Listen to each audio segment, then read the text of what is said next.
Bonjour à tous, vous écoutez Jade FM sur le 99.7 en vraie radio et en modulation de fréquence, ainsi que sur www.jadefm.fr.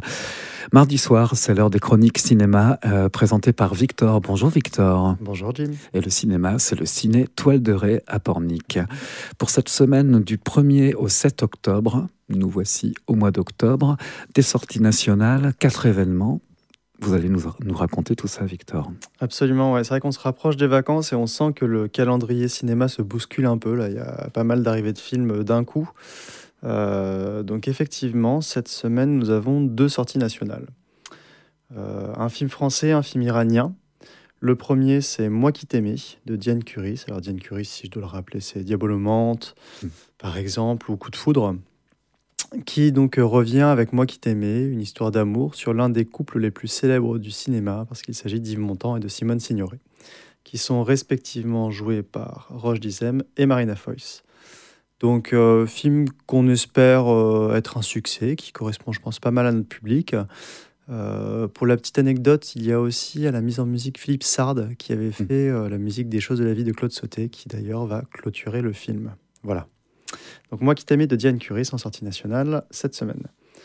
Nous avons après surtout une très belle sortie nationale à mon sens, mais je pense au sens de pas mal de monde, parce qu'il s'agit de la Palme d'Or, Un simple accident de Jafar Panahi. Alors c'est un film que nous avions déjà passé, je ne sais plus si on en avait parlé ici, mais à l'occasion de 22 V'là le Polar, le festival cet été, sur le thème des victimes. Donc Jafar Panahi n'en est pas à son premier coup, il a déjà eu de nombreux prix dans de nombreux festivals, notamment pour Taxi, Téhéran, Trois visages, Aucun ours. Et c'est la 2e Palme d'Or iranienne, donc on pense à Abbas Kiarostami pour Le goût de la cerise. Ouais. Et Jafar Panahi a été l'assistant réel d'Abbas Kiarostami, justement. Donc, La bonne école. La bonne école, absolument. Dans ce film qui est, à mon sens, peut-être un petit peu plus simple que ses précédents, enfin plus simple, plus facile en tout cas que ses précédents, mais qui reste pas moins poignant, c'est donc l'histoire d'un ancien détenu qui croit reconnaître son bourreau.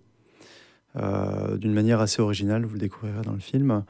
Et ce qui est troublant, c'est que cette histoire vient de plusieurs personnes que Jafar Panahi a rencontrées en prison, parce qu'il a fait 2 séjours en prison, dont un peu plus long, qui doit être au moins de 10 mois, je pense, au cours duquel il a fait grève de la faim. Voilà.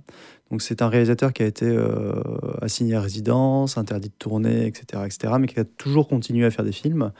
Là, il peut reprendre la parole en public, il a le droit de sortir du territoire parce qu'il a été récupéré sa Palme d'Or à Cannes. Mais par contre, pour ce film, Un simple accident, il n'a toujours pas demandé d'autorisation de tournage. En fait, ce qui serait absurde parce qu'il ne les aurait pas, tout simplement. Donc, il tourne ses films de manière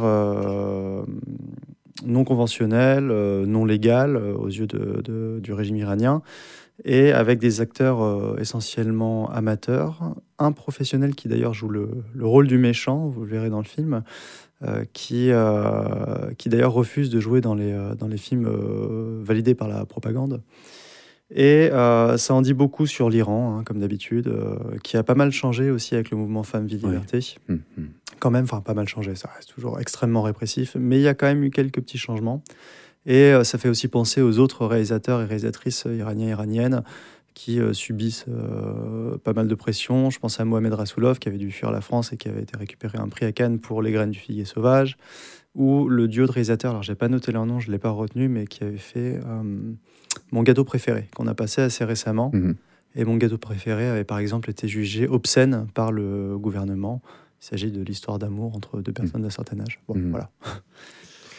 Donc ça en dit beaucoup, et j'encourage très fortement les spectateurs et les spectatrices à aller voir Un simple accident.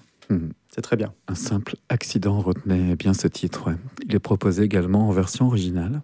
Alors il n'est que en version originale d'ailleurs. Je suis même pas sûr qu'il y ait de VF sur ce genre de film. Non, il n'est qu'en version originale. Alors ça, c'était les 2 sorties nationales. Après, nous avons 3 sorties, donc que l'on passe en décalage. De l'animé, un film étranger, un film français. Je vais commencer par Ciudad sin sueño, qui est un film espagnol de Guillermo Galoé. Donc c'est l'histoire d'un garçon rome d'une 15aine d'années qui vit en fait dans un énorme bidonville près de Madrid, qui va être détruit. et va se poser la question vivre en ville, pas vivre en ville en fait. Voilà, c'est là-dessus. Ça a l'air d'être très joli, je ne l'ai pas encore vu, mais il a eu le prix SACD de la semaine de la critique à Cannes, donc je pense que c'est un très bon film à aller voir en salle. Nous avons, côté grand public, nous sortons enfin Demon Slayer, la forteresse infinie. Alors moi, je ne connais pas spécialement le manga, mais je sais que c'est très lu, très très lu même par les adolescents. Je tiens quand même à souligner que le film est assez long, parce qu'il fait 2h35, et surtout qu'il est moins de 12 ans. Voilà, donc si jamais vous venez le voir, vous pouvez, mais il faudra présenter une carte d'identité ou un document qui prouve votre âge, si vous avez potentiellement moins de 12 ans. Donc d'après le manga en succès, et là on fait vraiment moitié-moitié VO-VF, parce que finalement en fait, les jeunes sont très friands de la VO pour les animés japonais. Donc Demon Slayer, la forteresse infinie. Et enfin, dans les sorties, un autre coup de cœur pour moi, que j'ai découvert aussi à Cannes, qui s'appelle Nino, de Pauline Loquès. Donc c'est son premier film à cette jeune réalisatrice, avec un comédien que je n'avais jamais vu à l'écran, qui est Théodore Pellerin, qui est assez incroyable et bluffant dans le film. Et ce qui est aussi bluffant, c'est qu'il est canadien, enfin il est québécois, et là il n'a pas du tout d'accent. Moi je trouve qu'il faisait parfaitement parisien dans le film, Ouais. pas du tout. Donc il joue très bien. Et avec des seconds rôles aussi intéressants comme William Lackbeal, qu'on voit souvent dans le cinéma d'auteur aujourd'hui. Il a commencé par Kev Adams et fini dans le cinéma d'auteur, c'est plutôt un bon parcours. Et Jeanne Balibar par exemple également. Et c'est une déambulation très touchante, nocturne dans Paris, qui peut rappeler un petit peu Cléo de 5 à 7 ou Jeune femme de Léonard Serrail plus récemment. Voilà.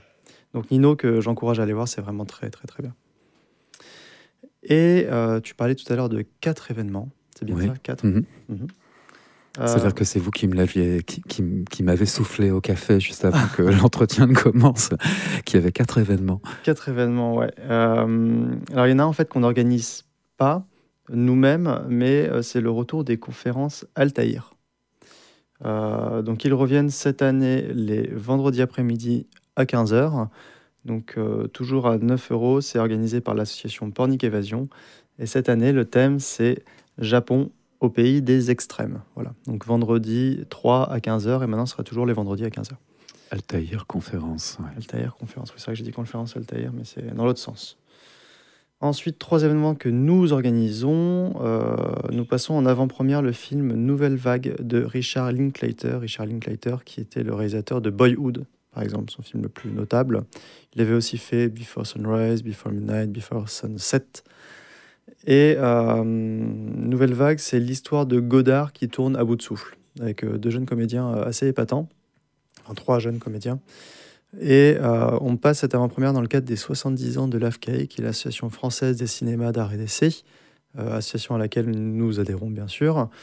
Et voilà, on fait cet événement pour souligner un peu les 70 ans du mouvement art et essai. Il y aura une présentation en direct depuis le Luxor à Paris, et un échange avec les comédiens, entre une journaliste de Télérama et les comédiens, donc tout ça en direct sur l'écran. C'est pas nous qui animons, mais voilà, il y aura quand même cet échange-là. Donc ça, c'est Nouvelle Vague, le vendredi 3 à 20h10, début du film à 20h20. Nous avons aussi le traditionnel coup de cœur surprise de l'AFCAE, donc toujours l'AFCAE, hein, j'en ai déjà parlé. Donc le coup de cœur surprise, c'est une fois par mois, les bénévoles du cinéma présente un film surprise que le spectateur découvre avec un petit échange à la fin. Et là, je conseille particulièrement ce film-là. Je sais déjà lequel c'est, mais c'est vraiment un petit bijou. Et ce que je peux dire, c'est qu'on peut y amener aussi des jeunes. Voilà, c'est-à-dire que le film est tout à fait accessible dès CE2, CM1. Voilà. D'accord. Ça marche bien. Mais c'est complètement aussi pour adultes, hein, ça y a aucun problème. Mais je veux dire, le film fonctionne dès cet âge-là, donc si jamais vous souhaitez y amener des plus jeunes, c'est possible. Voilà, donc ça c'est le coup de cœur surprise, le lundi 6 à 20h30. Et dernier événement, c'est le mardi 7 à 20h30 toujours, très original. Nous passons un documentaire qui s'appelle « Le travail, c'est la santé ». Et ça se fait dans le cadre d'Octobre Rose, avec l'association Les Roses de Ré, avec qui on travaille maintenant tous les ans. C'est la 2e année qu'on projette un film, et maintenant ce sera récurrent. Et le film Le travail, c'est la santé parle de la place de la maladie longue au sein de l'entreprise. Alors, toute maladie longue, mais forcément, ça va aussi parler cancer du sein. Et donc, du coup, il y aura un échange à la fin de la projection avec l'association Les Roses de Ré que l'on remercie. Et je salue Catherine Danwald au passage, qu'on reçoit très bientôt dans ce studio justement, pour justement Octobre Rose et son travail très efficace et la lutte auprès de cette association contre en tout cas pour parler du cancer du sein chez la femme.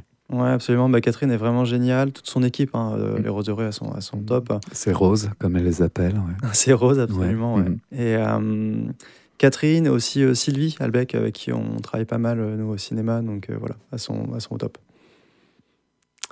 Très bien, merci beaucoup.